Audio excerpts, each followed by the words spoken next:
me suis retrouvé à faire ma première conférence devant plusieurs centaines d'entrepreneurs. Il y avait genre 1000 entrepreneurs.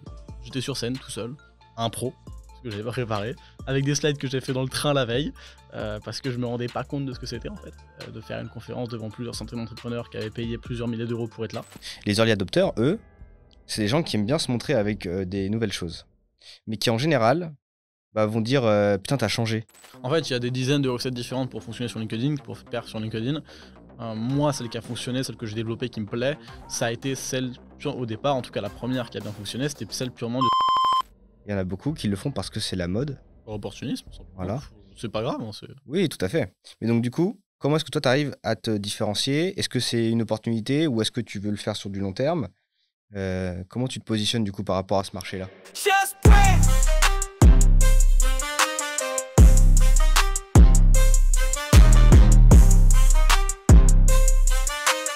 Bienvenue dans ce 9e épisode de podcast Just Brand, un podcast où on parle marketing, branding, communication et design. Aujourd'hui, on a comme invité Théo Leblanc. Bonjour Théo, comment ça va? Très bien, et toi? Ça va également. Alors Théo, tu es le plus jeune invité que j'ai sur le podcast. Tu as 17 ans. Tu es déjà un entrepreneur qui a quand même beaucoup d'expérience pour son âge. Et c'est intéressant, moi je te qualifie de petit génie, perso. Je trouve que ça te va bien, même si c'est pas proportionnel à ta taille. Je pensais pas que tu allais être aussi grand quand tu es arrivé. Donc ça me fait rire. Tu es issu d'une famille d'entrepreneurs. Tes parents, ils entreprennent. À 13 ans, 12-13 ans, tu tombes sur du contenu marketing, notamment sur le contenu de Tuganbara, qui t'inspire et te donne envie d'aller créer des pages de vente pour lancer dans le dropshipping. Tu testes en vendant des produits de maquillage. C'est un premier échec pour notre jeune Théo, qui décide de tester l'affiliation. Ça ne fonctionne pas non plus, malheureusement. Un an passe, tu testes plusieurs business et tu te retrouves à 14 ans dans des groupes de NFT où tu essayes de jouer un petit peu avec les différents produits et offres qui existent sur le marché. Tu te fais un peu d'argent, mais ça ne te passionne pas plus que ça. C'est ça. Donc, tu décides de tester le SMMA. Donc, SMMA, rappelle-moi la définition, j'ai un petit peu oublié. Social Media, je sais plus quel est le troisième. Management. Peut-être management, je sais plus quel est Social le Media. troisième. Oui, c'est ça, Social Media Management Agency. Probablement. Je crois que c'est un truc comme ça. Bref, c'est faire de l'agence. C'est une agence en fait, de marketing, le SMMA. Mais là non plus, tu ne t'y retrouves pas. Et donc, à 15 ans, tu décides de te lancer sur LinkedIn parce que dans ton âme d'entrepreneur, tu es aussi écrivain, créatif. Et donc, pour donner libre cours à ta créativité, tu vas venir proposer du contenu sur cette plateforme. Au début, peut-être un petit peu trop artistique pour cette dernière, mais tu finis rapidement par découvrir l'art du copywriting. Et tu la maîtrises tellement bien que tu commences à faire des belles stats, ce qui fait que les gens te contactent pour rédiger à leur place. Et donc, du coup, tu testes le ghostwriting, donc c'est-à-dire écrire à la place des autres sur leur profil. Donc, tu testes une agence de ghostwriting. Malheureusement, ça ne prend pas. Et tu te rediriges vers l'IA, où là, du coup, tu te mets à créer du contenu à fond dessus, avec un seul objectif en tête, devenir le numéro 1 sur l'IA sur LinkedIn. Un peu plus compliqué que ça. Je me suis demandé quel était le domaine dans lequel je pouvais créer le plus de valeur en 5 à 10 années. Et finalement, derrière, je me suis lancé avec l'objectif de devenir la référence francophone sur l'intelligence artificielle, devenir la personne qui démocratise l'intelligence artificielle auprès de tous. Ok. Est-ce que la présentation était bien? Ça va. Est-ce que tu as des choses à rajouter? Qu'il y a eu entre-temps différents projets depuis justement il y a 2 ans qui sont venus se greffer sur l'IA, enfin différents projets sur l'IA, mais qui touchent pas mal au branding finalement, donc je pense qu'on aura le temps d'en parler au cours du podcast. Ok. Donc, aujourd'hui, tu parles d'IA sur LinkedIn et ça t'a emmené sur la scène. Entre autres. Et donc, du coup, maintenant, tu es conférencier sur l'IA dans des différents événements. C'est ça, depuis j'ai commencé du coup un peu plus d'1 an, en mars 2023. Et depuis, j'ai donné une vingtaine de conférences, quelque chose comme ça. Donc auprès d'assemblées de dirigeants dans des salons comme la Madi Keynote, comme ce genre de choses, pour parler d'intelligence artificielle et pour souvent auprès de dirigeants qui justement veulent apprendre comment ça fonctionne, comment s'en servir, etc. Mais également directement dans des entreprises pour venir faire de la vulgarisation auprès des salariés. Ok. Et tu as quand même fait un TEDx Oui. il y a peu. Bravo. Parce que Merci. c'est quand même impressionnant, surtout à 17 ans. Je sais pas s'il y a des gens, des jeunes de ton âge qui ont fait beaucoup de J'ai un ami TEDx. qui m'a dit que tu dois être le plus jeune TEDer. Et Ouais. du coup, j'ai regardé et j'ai vu qu'il y avait une enfant de 5 ans qui a fait un TEDx aux États-Unis. Les Américains. Tu n'es pas le plus jeune, du Je ne coup. suis pas le plus jeune. Dommage. J'ai 12 ans de retard. Ouais, putain, t'aurais dû t'y prendre plus tôt. C'est ça, franchement, qu'est-ce que je faisais à 4 ans là, pas faire Ouais. TEDx. Mais ok, génial. Alors, première question, moi, ce que j'aime bien demander à mes invités, c'est un petit peu leur définition du branding. Pour moi, c'est la manière dont on va parler de toi à quelqu'un d'autre quand t'es pas là, enfin, quand on veut te présenter. Quand on veut dire en une phrase qui est-ce que t'es. Et c'est ça, mais c'est aussi la manière dont les gens vont penser en toi quand pour X raison, il y a un lien qui se fait et ils font: «Ah tiens, je pense à lui parce qu'il fait ça, parce qu'il est X». C'est ces Ok, 2 points-là, l'image que tu rejettes, quoi. c'est ça. Qui est très clean. L'image que tu rejettes et à quelle fréquence, enfin, qu'est-ce qui amène les gens à penser à toi? Ouais, c'est pas mal du tout. T'es le premier à me le sortir comme ça. Après, là, ça, c'est plus la définition du personal branding, du coup. Pas forcément. Pourquoi? Pourquoi ça Bah, s'appliquerait pas à une marque? tu disais à toi. À toi, ça peut être une entreprise. Ok, Qu'est-ce d'accord. qui te fait penser à Nike, par exemple? Non, non, c'était pour être sûr. Je pensais que tu pensais à la personne. Mais ok, très bien. Ok, très bien. Alors moi, je vais encore répéter, je la répète à tous les podcasts. Le branding, moi, j'ai défini la marque d'abord, la brand. Parce que le branding, c'est l'action, entre guillemets. Et la brand, c'est l'ensemble des associations que se fait le consommateur quand il pense à toi. En fait, t'es totalement dans le vrai. Tu vois. À quoi est-ce que je pense quand je pense à Théo. Euh, et donc, le branding, c'est l'art de créer des associations. OK. Et donc, du coup, comment est-ce que je veux développer ma marque en faisant du branding? Ok. À quelle association, à quelle personne, du coup, je veux être associé quand on pense à moi? Voilà un petit peu le terme technique. Merci, je me coucherai moins bête ce soir. Parfait. Tu pourras la ressortir, tu pourras la ressortir en conférence, si tu veux. Ok. Alors, tu as quand même développé une marque assez forte en 2 ans sur LinkedIn, de par aussi tes posts, mais aussi tes conférences, etc. Donc, une marque personnelle, pour le coup, parce que tu n'as pas de marque de boîte qui est derrière toi. J'ai celle de Free.art, mais celle d'Estia n'est pas encore développée.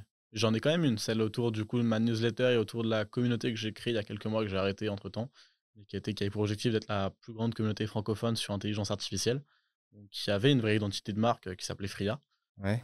pour la liaison entre Free et IA, du coup rendre l'IA libre à tous, qui aujourd'hui s'est décliné sur newsletter.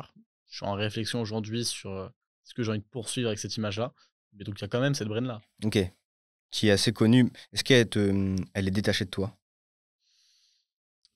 La brand n'est pas directement reliée à moi, mais les gens qui la connaissent par moi. Donc, oui et non, Ok. Ouais, bah, elle l'est du coup beaucoup.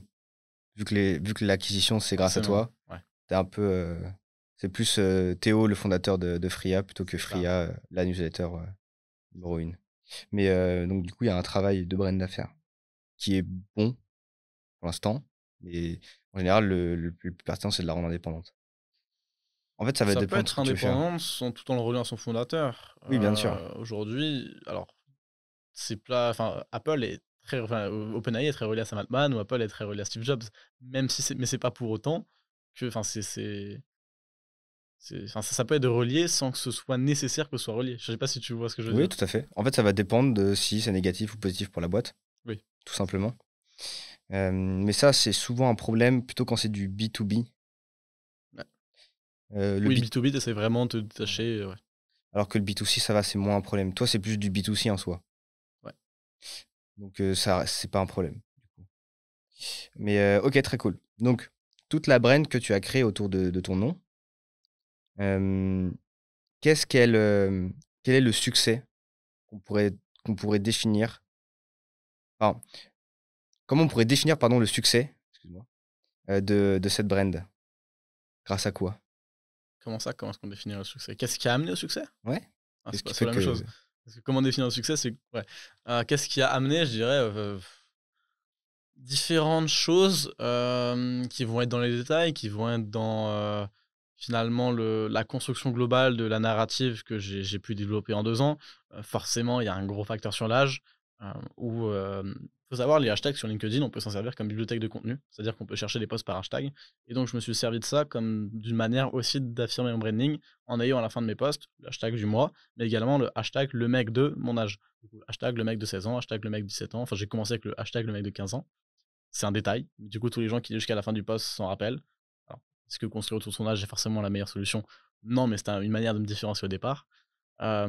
Construit autour de l'IA, autour finalement de quelques punchlines que je répète en conférence, en vrai, comme, «Je vous aide à maîtriser l'IA avant qu'elle vous maîtrise». Ce genre de finalement punchline qui est derrière les gens dont les gens se rappellent.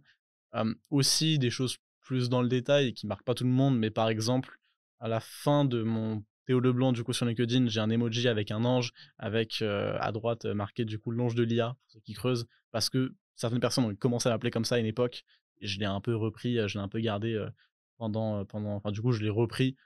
C'est pas le surnom qui est le plus connu sur moi, mais qui est relativement un minimum connu, donc qui construit aussi cette narrative-là.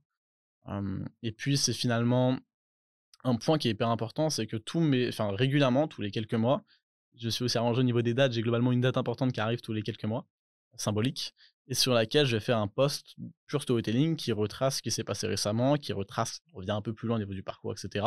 Et qui est affiché en sélection sur mon profil. Et donc sur mon profil, en sélection, il y a du coup les liens principaux, ma newsletter, une entreprise que j'ai avec mes parents.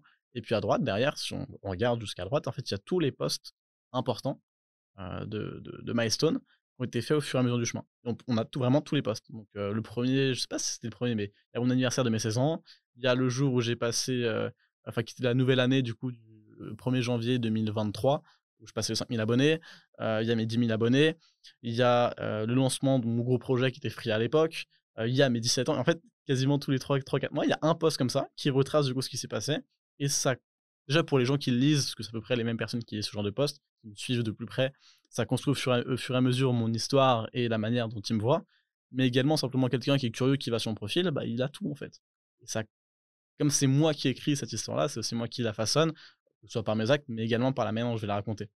Et ça contribue aussi beaucoup au branding en fait. C'est tous ces posts-là un peu bullshit, pas bullshit, mais très dans l'émotion, dans la manière dont on va raconter l'histoire, dans la manière dans qu'est-ce qu'on va susciter chez le lecteur. Et finalement, ce qu'on suscite, c'est une émotion, un attachement émotionnel, et qui derrière va faire se rappeler à la personne notre existence. Et quand elle va retomber sur nous, elle va se dire bah tiens, c'est le mec qui a fait ça. Je me rappelle, j'avais lu ça, etc. Ouais, tu as construit C'est un storytelling autour de ta marque personnelle qui fait que c'est ça. tu t'inscris plus facilement dans leur esprit. C'est ça. Et on va générer des émotions. Il y a pas mal de personnes, je sais qu'il y a pas mal de personnes, par exemple, de femmes entre 40 et 50 ans qui me suivent un peu comme elles suivraient un fils, pas idéal, c'est surtout pas ce que je veux dire, mais dans le sens où quelqu'un genre qui publierait, qu'elles suivraient comme si c'était leur fils virtuel finalement sur internet, qu'elles suivraient au fur et à mesure.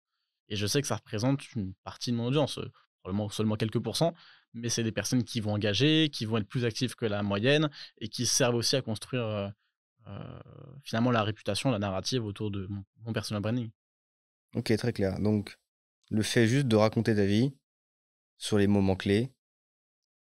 De narrer, Ouais. l'histoire que je construis, l'histoire que je construis autour de mon parcours. Et ça te Plus va. que ma vie, parce que je concentre ça uniquement sur le professionnel, par exemple, Oui, ok. Oui, et donc toi qui voulais être écrivain, ça tombe vachement bien. entre autres. Ouais, C'est pour ça d'ailleurs ça a que aidé. je suis devenu plus rapidement meilleur dans les posts de pure écriture, de pure storytelling, et que j'aime beaucoup les posts longs. Je fais beaucoup de posts plutôt entre 2000 et 2500 caractères. La limite est à 3000. J'ai souvent dû raccourcir mes posts pour arriver à 3000 tout pile, parce que j'aime bien justement, développer un minimum et raconter vraiment une histoire dans un post, quoi. Ok, donc c'est peut-être aussi pas mal pour ça que tu as réussi à. Parce que l'algorithme de LinkedIn, il aime bien quand les gens restent. Bien sûr, bah, c'est Si ça qui t'écris joue. Enfin, bien. en fait, il y a des dizaines de recettes différentes pour fonctionner sur LinkedIn, pour faire sur LinkedIn. Moi, celle qui a fonctionné, celle que j'ai développée qui me plaît, ça a été celle pure au départ, en tout cas la première qui a bien fonctionné, c'était celle purement du storytelling. Celle de raconter un truc sur un post. Alors j'ai rarement été bon, enfin pas très bon pour raconter celle des autres, par exemple, mais pour, raconter l'histoire et la faire vivre aux autres. Dans le sens où, un truc où je suis relativement bon et que je vois peu de gens faire, c'est réussir à mettre le lecteur à la première personne dans le post, comme s'il le vivait au fur et à mesure, comme s'il vivait les émotions que je vivais, comme s'il le ressentait à travers la manière dont je l'ai vécu au fur et à mesure, avec un vrai sens chronologique, avec un vrai finalement sens émotionnel d'indécision et cetera dans les questions et qui garde l'attention et qui derrière aussi crée une attache émotionnelle. Et donc du coup, quand les gens lisent ton contenu, ils sont à ta place?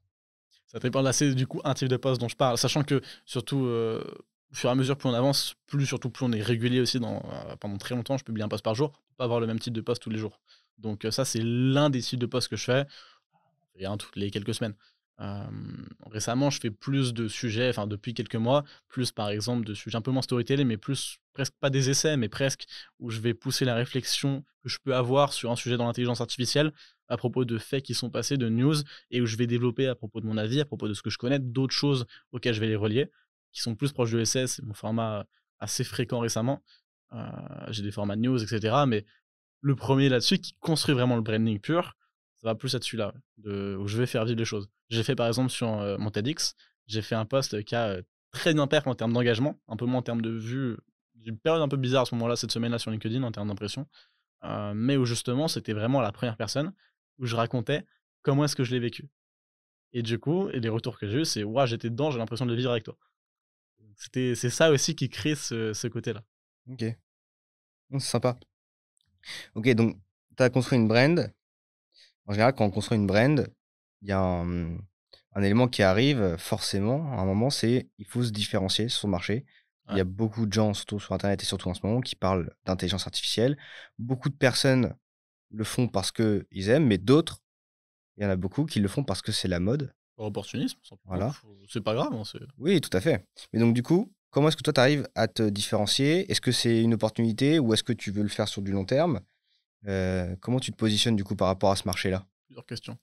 La première du coup, sur comment est-ce que je me différencie. Pendant un temps, ça a été par l'âge, même si ça fait maintenant presque un an que je tends à m'en écarter, mais l'âge forcément a joué. Aussi la manière dont je raconte les choses, donc la manière finalement, le fait de raconter un truc technique, ça permet aussi de le vulgariser, de rendre accrocheur quelque chose qui aurait pas accroché les gens naturellement. Hem, la manière que j'ai justement, enfin, du coup, la manière que j'ai de vulgariser, ça rejoint ça.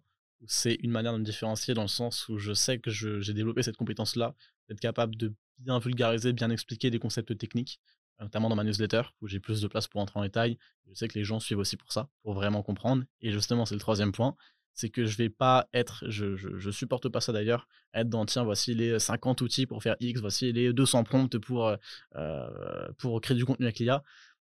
C'est typiquement le genre de contenu qui fonctionne très bien parce qu'on est en mode: «Oh, c'est de la valeur, c'est génial, je vais liker, je vais récupérer», mais dont on se sert jamais, qui n'a aucun impact concret dans la vie et dont on se rappelle pas. Ce que j'essaye de faire, c'est d'expliquer aux gens comment est-ce que ça fonctionne derrière, comment fonctionnent les mécaniques derrière et cetera pour qu'elles comprennent le processus. Déjà, comprendre plutôt que juste apprendre par cœur. Qu'elles comprennent ce qui se passe derrière, pour qu'elles soient capables de s'en servir même s'il y aura des mises à jour parce que le principe restera le même. Et donc elles sont naturellement capables de faire 80 du résultat. OK, moins que si jamais elles avaient un prompt parfait qui ferait 100. Elles ont que 80 du résultat, mais par contre, elles ont 80 du résultat sur tout ce qui existe parce que le principe, justement, je détaille quand c'est différent, mais les principes globaux sont les mêmes fondements partout et surtout ça tient dans le temps. C'est des vraies compétences. Et c'est enfin, des compétences, c'est des vraies connaissances qui restent, c'est une vraie compréhension. C'est OK, pas juste un asset qui tient, enfin une connaissance qui va disparaître. OK. Et dans ça, tu utilises l'IA ou pas, toi, d'ailleurs, au quotidien? Oui, je m'en sers, notamment pour, la curation de contenu, en tant qu'assistant au quotidien. Dans la création de contenu, je connais beaucoup de gens qui le font. J'ai décidé de pas le faire parce que je suis pas encore arrivé à un stade où j'ai un format, une ligne particulière que je veux répéter dans le temps. Sachant que ce qu'il faut pour, en gros, avoir une bonne IA capable de créer dans son style, je connais des gens qui le font très bien d'ailleurs, qui n'écrivent même plus leurs posts et qui pourtant ça passe comme du beurre, enfin on s'en rend pas compte en fait. Les gens s'en sont pas rendus compte, la transition a été super smooth. Hem, il faut avoir une bonne base de données déjà de posts dans le bon style et être capable de maîtriser l'IA. Bah, d'ailleurs, ma prochaine newsletter est prévue sur le sujet. C'est justement un guide complet, presque une formation complète de 50 000 caractères sur créer du contenu grâce à l'IA et j'aurais pu voilà, j'ai décidé de pas en tout cas pas encore le faire, mais de pas le faire pour l'instant, parce que justement, j'ai pas encore un format arrêté et que, je préfère garder la main dessus et puis que j'aime ça, en fait, aussi. OK, ouais, très clean. Bah, tu as c'est un bon choix, hein, en soi. Je pense pas qu'il y ait de mauvais choix. OK. Hem, c'est quoi, l'image que tu veux donner, du coup, à Théo Leblanc? Si tu avais le pouvoir d'avoir pile l'image que tu voulais avoir, qu'est-ce que tu aimerais qu'on dise de toi? Celle d'un mec qui a pas les réflexions d'un gamin de 18 ans, enfin de 17-18 ans, mais qui a les mêmes réflexions, le même niveau de réflexion qu'une personne qu'on pourrait écouter de 40-50 ans, qui a pas forcément les mêmes connaissances, la même expérience, mais qui a le même niveau de réflexion. Et donc, ça a potentiellement la même pertinence. Et qui est capable, enfin, qui est identifié comme la personne qui va t'expliquer n'importe quel concept d'intelligence artificielle et qui est la personne capable de relier surtout l'intelligence artificielle à n'importe quel domaine, y compris le tien, même s'il est hyper niché, parce qu'il s'intéresse à tout et qu'il a des connaissances un peu partout. Et qui comprend les liens derrière, et donc il est capable de faire le lien même s'il n'a pas la connaissance précise. Ok. Et c'est pas le cas aujourd'hui de ça? Faudra demander à mon audience. Donc, Tu penses, j'imagine toi? que oui, j'imagine partiellement en tout cas, j'espère. Sur la partie du coup, être capable de vraiment parler de n'importe quel sujet, un peu moins, parce que malheureusement sur les réseaux, tu peux pas parler de n'importe quel sujet parce qu'ils ne perdent pas tous. Là où en conf, je peux beaucoup plus me le permettre, où je suis beaucoup plus dans l'interaction avec le public, donc justement, c'est beaucoup mieux. Enfin, mieux sur ce point-là. Mais c'est en termes de création de contenu, c'est plus compliqué. Je commence un peu à le faire sur newsletter, mais je le vois aussi dans mes taux de clics, je le vois dans mes taux d'ouverture. Selon les sujets, c'est pas le même engagement. Donc, je peux moins être dans des sujets très variés. Mais et je Ok. viens de penser que je voulais répondre à une de tes questions de tout à l'heure, si c'était, pour moi juste une opportunité ou je voulais me mettre là-dedans dans le long terme. Ça dépend ce qu'on entend par long terme. Pour moi, du court terme, c'est 3-4 ans. Donc, je compte être là-dedans. En fait, justement, mon objectif est sur 5 à 10 ans, devenir la référence francophone. C'est pas pour autant que je compte arrêter après. Je compte me servir de ça comme un levier, comme une première brique pour énormément d'autres choses derrière, d'autres projets, d'autres ambitions que j'ai pu évoquer en mon travers, dans d'autres podcasts, dans d'autres endroits qui sont plus adaptés. Mais pour ça, voilà, faut que j'atteigne ce premier objectif. Et l'IA n'est pas juste, c'est une opportunité dans le sens où je suis allé là-dedans parce que c'était le domaine dans lequel je pouvais créer le plus de valeur sur 5, 10, 15, 20 ans. Mais ça reste, c'est pas pour autant que c'est pas un sujet qui m'intéressait pas de base. Ça fait partie en fait des différents sujets dans lesquels j'aurais pu aller. Et ensuite, là-dedans, j'ai fait le choix par opportunité. Lequel de ces sujets qui m'intéresse est celui dans lequel je peux créer le plus de valeur. Et donc voilà. Ok, très Ça bien. répond à la question. Ouais, tout à fait. Et donc, ok, très bien. Et donc, si maintenant, demain, on veut développer son personal branding, par exemple, Ouais. ou le branding d'une entreprise, avec de l'IA, comment est-ce qu'on va s'y prendre? Hmm. Quelle valeur ajoutée est-ce qu'on, enfin, qu'est-ce qu'on peut ajouter comme valeur, qu'est-ce qu'on peut amener comme valeur ajoutée grâce à l'IA, c'est ça? Ouais, bah, vu que toi, tu connais bien le sujet, et que moi, regarde, admettons, je suis client, je te dis, vas-y, je vais te payer pour des conseils. Ouais. Euh, je veux développer ma marque personnelle, Arthur Balton, égal branding. Qu'est-ce que tu me conseillerais de faire? Ça dépend déjà si ce que tu fais est relié directement à l'IA ou pas. Si tu veux servir de l'IA comme un outil pour faire plus ou si tu t'en servir comme tête d'affiche de ce que tu fais en fait. Non, je veux Euh, m'en servir pour faire plus. ouais, voilà, pour faire plus. Ce qui est d'ailleurs le plus pertinent dans 99% des cas. Euh, Dans ce cas-là, faut voir quelles sont les nouvelles possibilités que ça permet et quelles sont les choses que tu fais déjà qui sont pas, enfin, que tu peux faire par de l'IA. Et dans ce cas-là, ça va être par exemple, c'est dans le branding. Tu pourrais faire un truc, par exemple, entraîner sur tes datas, et cetera, entraîner, fine-tuner un modèle pour que chaque fois que tu as un client qui arrive sur ton site, heu, soit tu récupères directement par le pixel, mais c'est compliqué, soit il rentre quelques infos sur sa boîte et ça lui génère en 30 secondes plusieurs exemples de DA simples avec de l'IA, mais qu'il pourra utiliser, mais mais qui lui donnent un premier aperçu de OK, voici le style, et voici des exemples en 30 secondes de ce que tu pourrais faire grâce à de l'IA. Où c'est pas ça renforce son branding dans le sens où ça te renforce dans le côté spécialisation au niveau du branding, et cetera. Hem Et c'est une nouvelle possibilité. Ensuite, ça peut te servir, voilà, à créer du contenu plus facilement, ça peut servir là-dessus, c'est pas et comme le branding, c'est quelque chose de relativement intangible, c'est plus compliqué de je sais pas si ça répond à ta question ou pas? Non, mais il n'y a pas de mauvaise réponse. Ah si, il y a des non, il y a pas de mauvaise réponse, il y a des réponses plus ou moins complètes. Est-ce qu'elle C'est était ça. assez complète à ton Oui, goût ou moi, je la trouve très complète. C'est très bien. Ok.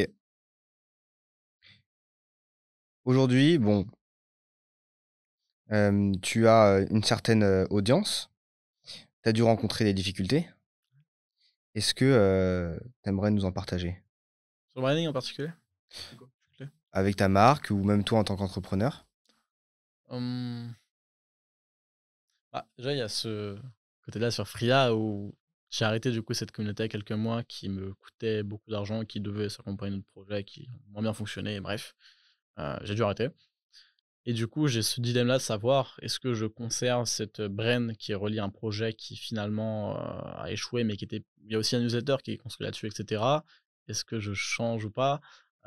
J'ai cette difficulté-là là-dessus, de savoir quoi faire là-dessus, au niveau aussi de la construction de la narrative, où j'avais parlé de ce projet comme du plus gros projet de mon année, potentiellement des prochaines années, etc. Et qui au final n'a pas abouti. Donc, il y a ce côté-là aussi. Au niveau de la narrative, du coup, il y a le cliché du héros qui tombe pour se relever plus fort, et cetera. Donc on peut toujours réussir à servir des échecs comme une force dans la construction de l'histoire. Au niveau ensuite du choix du nom, c'est plus compliqué et honnêtement, j'en parle, mais de cette difficulté, j'ai toujours pas la solution. Donc ça, c'est l'une des difficultés principales que j'ai rencontrées récemment. Ensuite, bah, il y a celle au niveau de l'âge aussi. Celle où très vite j'ai pu me faire identifier et construire mon branding autour de l'âge, autour parce que naturellement, on me reconnaît facilement dans une foule ou quoi, parce que je suis beaucoup plus jeune. Hem, mais je peux pas construire mon branding là-dessus, parce que c'est un truc hyper temporaire, parce qu'il y a d'autres gens plus jeunes qui arrivent déjà, parce que j'ai pas envie de construire uniquement sur l'âge, mais aussi sur mes compétences, sur ma valeur, et cetera.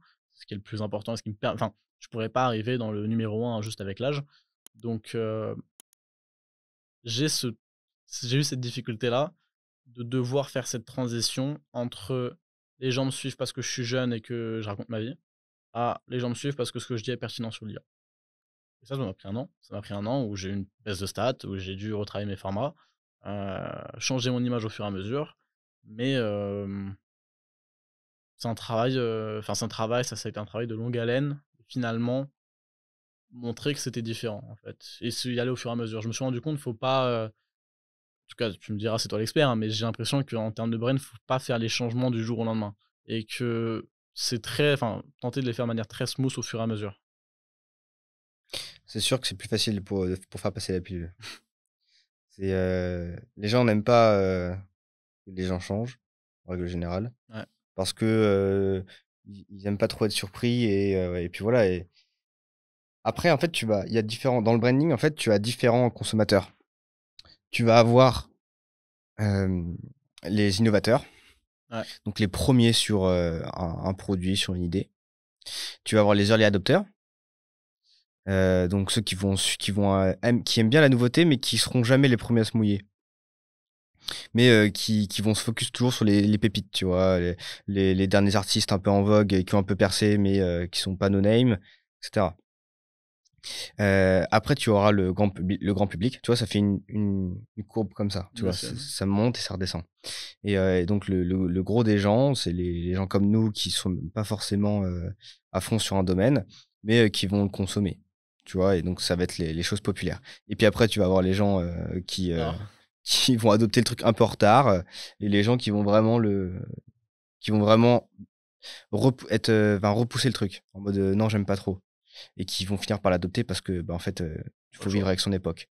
Donc tu vois, tu as ces 4 profils-là et donc quand tu veux travailler une brand, tu dois connaître ces 4 profils-là pour pouvoir t'adresser à eux et donc quand tu veux créer une brand, pardon, tu dois tout de suite dire aux gens, les innovateurs, que oui, tu es innovateur quand tu m'écoutes. Parce que vous êtes 5 à écouter ce que je raconte, tu vois?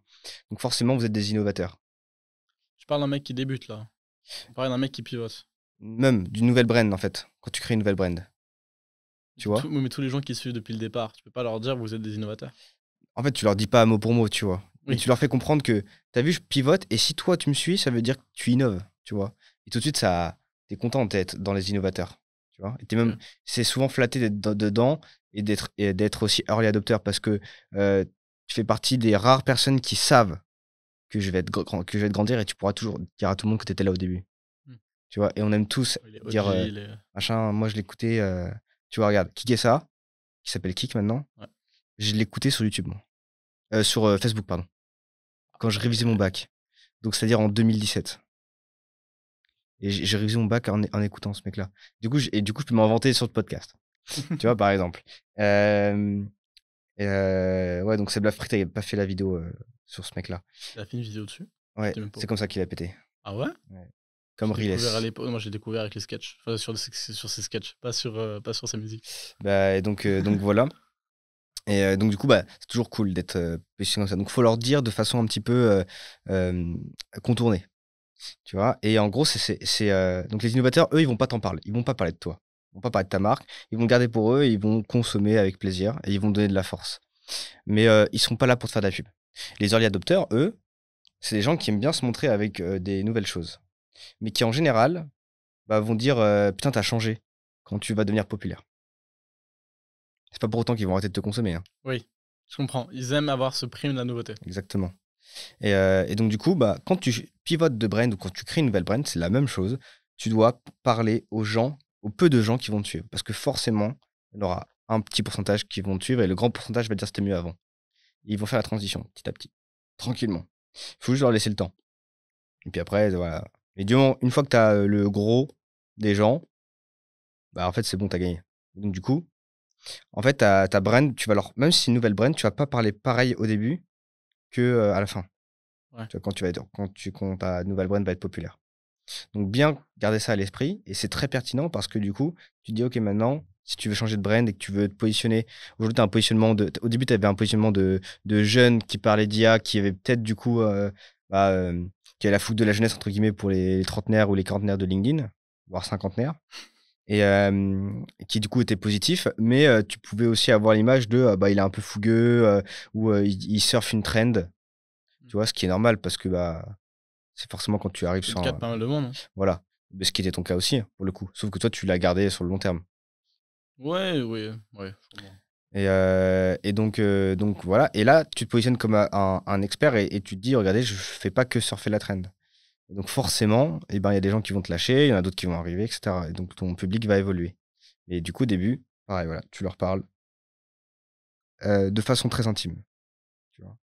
En mode, toi, tu vois, je te donne beaucoup d'amour parce que tu es là alors que tout le monde est parti. Mmh. Ce qui n'est pas réellement le cas, tu vois, mais c'est comme ça qu'il faut leur parler. OK. Voilà, petite value. Ça, j'en avais pas parlé dans le podcast encore, donc c'est nickel. Ok, trop Tendu bien. la bonne perche.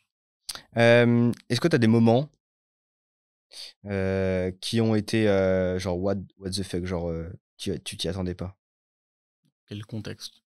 dans ton évolution entrepreneuriale? Parce qu'on parle business, hein.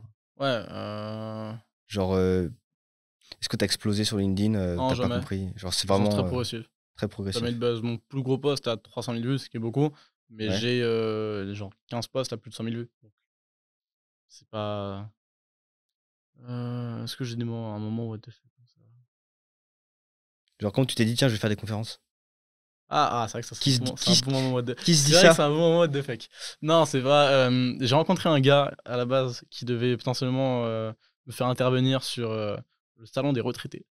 Heu, je sais voilà. Quelle idée. Ça devait être dans le monde, puis on y va, on se rend compte qu'en fait c'est tout petit, on mange ensemble et cetera. Il fait: «Mais attends, c'était pourri, mais j'ai un meilleur truc pour toi». Du coup, je l'ai aidé à ce moment-là sur, lui un truc perso sur de l'IA. «Attends, j'ai, peut-être un plan», je suis très proche d'un mec qui gère, du mec qui gère les sommets, qui est un séminaire, où il y a, plusieurs centaines d'entrepreneurs qui payent 2 à 3 000 € pour y aller, sur quelques jours à Méribel. Il fait: «Je le connais, je vais voir si je peux te placer en tant que conférencier, il y aura plus de monde, ce sera des gens cool». Au final, ça s'est fait 2 semaines avant. J'ai pas été rémunéré parce que c'était pas prévu, mais j'ai été invité tout frais payé, devant pas mal de monde, puis c'était une manière de rentrer dedans et cetera. J'en ai profité pour faire un peu ski avec ma mère. C'était parfait et puis, je me suis retrouvé à faire ma première conférence devant, plusieurs centaines d'entrepreneurs. Il y avait genre 1 000 entrepreneurs. J'étais sur scène tout seul, impro, parce que j'avais pas préparé, avec des slides que j'ai fait dans le train la veille, parce que je me rendais pas compte de ce que c'était en fait, de faire une conférence devant plusieurs centaines d'entrepreneurs qui avaient payé plusieurs milliers d'euros pour être là. Sauf que, bah, en fait, je me suis rendu compte que j'adorais ça et que j'étais super bon. Donc les gens ont kiffé. J'ai fait partie des 3 personnes, que derrière Forbes a interviewées. Ils ont interviewé que 3 personnes, dont 2 qui étaient déjà prévues à l'avance parce que c'était les 2 grosses têtes d'affiche. Ils avaient une troisième qui était Joker, ils allaient voir. Ma performance leur a tapé dans l'œil et derrière, c'est là que c'est un moment complètement lunaire de première conférence comme ça en impro où ça se passe super bien. Que des entrepreneurs de 40 ans qui étaient, enfin pas bluffés, mais qui étaient hyper, du Impressionné, coup ouais. impressionnés, qui venaient me voir moi et pas l'inverse. Alors que normalement, c'est moi qui viens voir ce genre de personnes. C'est un moment assez what the fuck et derrière, m'a fait découvrir ça, il m'a fait enchaîner vers, pas mal de conférences, mais c'était pas mal comment c'est arrivé sur scène devant, 1 500 personnes, c'était pas mal. Ouais, tu m'étonnes. T'avais Être quel... sur scène, c'est exceptionnel. T'avais quel âge? J'avais 16 ans du coup. Ouais, putain. J'avais 16 ans et quelques mois. Tu avais parlé de quoi dans la conf? IA forcément. J'avais fait quelque chose, j'avais fait un truc un peu fun, j'ai fait en 2 parties. La partie un peu fun où du coup j'avais fait avec Midjourney, j'avais pris le présentateur qui était David Abiker, je sais pas si tu connais, mec de la radio à la base, de la télé, et j'avais fait, comme si du coup je refaisais sa vie au travers des âges, en prenant lui, en faisant l'évoluer grâce à Midjourney. Heu, C'était pas ouf. Franchement, c'était pas ouf. Je l'avais fait la veille dans le train, c'était vraiment pas ouf. C'était décousu et cetera, mais les gens avaient a priori, j'étais pas si mauvais que ça. Une deuxième partie, du coup, j'étais avec, Benoît Raphaël, qui lui était privé depuis un moment, qui est une autre personne dans l'IA dont j'apprécie énormément le travail, qui est devenu un bon ami entre-temps, que j'ai rencontré là, justement, et où on avait du coup des David Baker qui nous posait des questions, puis on répondait à des questions du public, et c'est là où d'ailleurs j'ai été particulièrement, bon a priori, où ça a tapé dans l'œil des personnes. Donc cette conférence en 2 parties, qui était une porte d'entrée dans ce monde-là. OK. Et après, t'es allé où? Tu fait d'autres conférences? Derrière, j'ai fait, derrière justement, j'ai commencé en fait par des concours de circonstances parce que je me suis rendu compte que j'étais extrêmement peu contacté naturellement par rapport à d'autres personnes du milieu, entre autres à cause de l'âge. En tout cas, Mmh. c'est ce que je pense. Hem Mais que du coup, c'est que du bouche-oreille, et de la vraine, du coup. Et j'ai été, contacté du coup par le CJD de Bordeaux, 2 semaines avant de pareil, 2 semaines avant parce que la personne qui était prévue à l'origine a annulé pour une raison, enfin, une urgence, et du coup, c'était un peu un pari. J'ai donné un prix au pif, c'est passé. Et donc, je me suis retrouvé à Bordeaux à intervenir devant, 50 entrepreneurs, pour parler d'IA. Et là, pareil, alors, j'avais préparé un plan, j'avais ma ligne directrice de 10 sujets de lesquels je vais parler parce qu'il m'avait demandé d'envoyer à l'avance.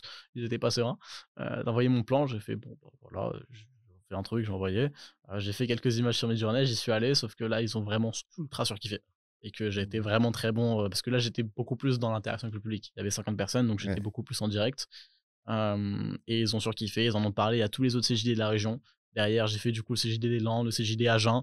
Récemment, je suis revenu du CJD Vendée devant, je pensais être devant 100 personnes, j'étais devant 1000 personnes. D'accord. donc c'était pas mal aussi. Mais derrière, en fait, c'est que du bouche-oreille. Où les entreprises derrière, enfin, j'ai bossé avec des entreprises qui appartenaient à des membres des CJD qui m'avaient vu en conférence, qui voulaient me faire intervenir dans leur entreprise, donc qui en ont parlé à d'autres personnes, et cetera, et c'est que du bouche-oreille. OK. Très clean, très, très clean. Le début d'une grande histoire, Ah bah si j'ose là, dire. du coup, ouais, j'ai rencontré d'autres personnes conférencières. J'ai rencontré récemment, notamment Evatech, Philippe Boulanger, qui est l'ancien président de l'association des conférenciers français, professionnels français, qui est du coup, parce que j'ai déjà plusieurs potes là-bas ça fait plusieurs mois qu'ils veulent me ramener, mais que chaque fois je suis pas dispo. Donc le 10 septembre, j'y vais justement découvrir ce monde-là, avec une association professionnelle.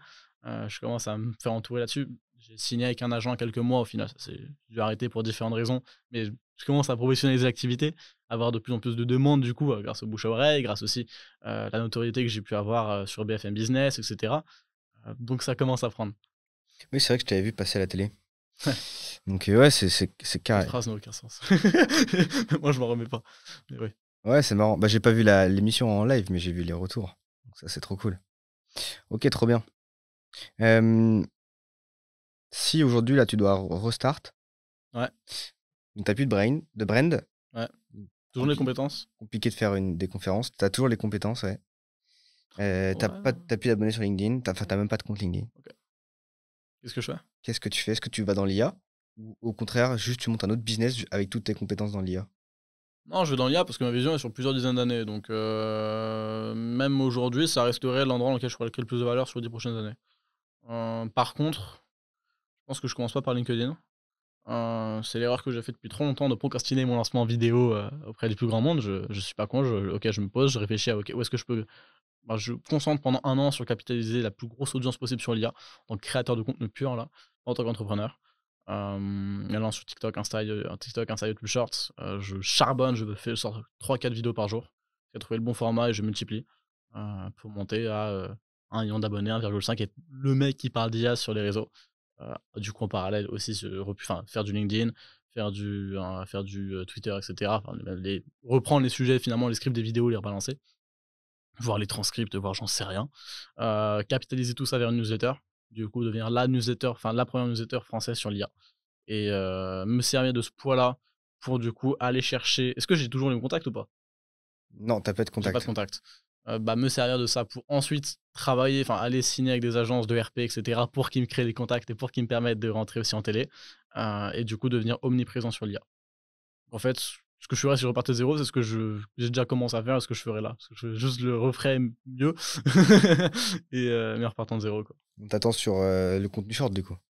Bah, ça fait, j'ai commencé quelques vidéos il y a une semaine, sur Insta.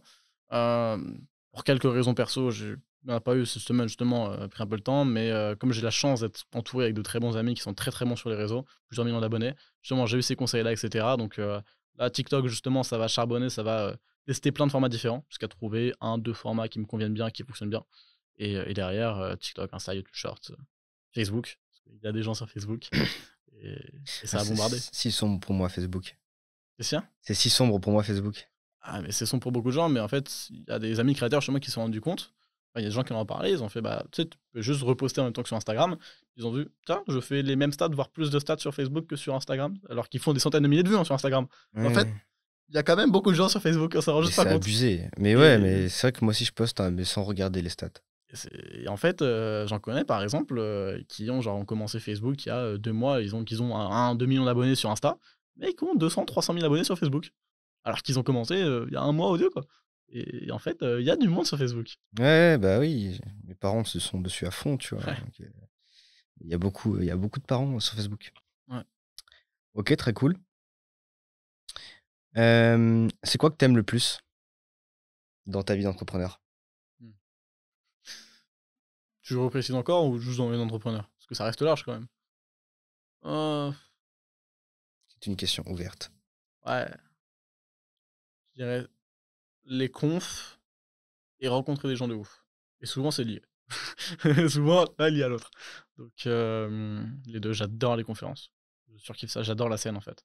Enfin quand je dis d'ailleurs, ça concerne aussi les médias, un poil moins que les conférences, mais aussi les médias et cetera, j'adore ça. Et du coup rencontrer des gens de ouf parce que c'est des discussions tellement intéressantes avec eux, j'adore. Ouais, tu m'étonnes. C'est, je suis d'accord avec toi. Ok, trop bien. Euh, Dernière petite question. OK. Euh, c'est quoi la dernière fois que t'as fait une chose pour la première fois? C'est Publier quand des et vidéos sur Insta il y a une semaine. Ouais.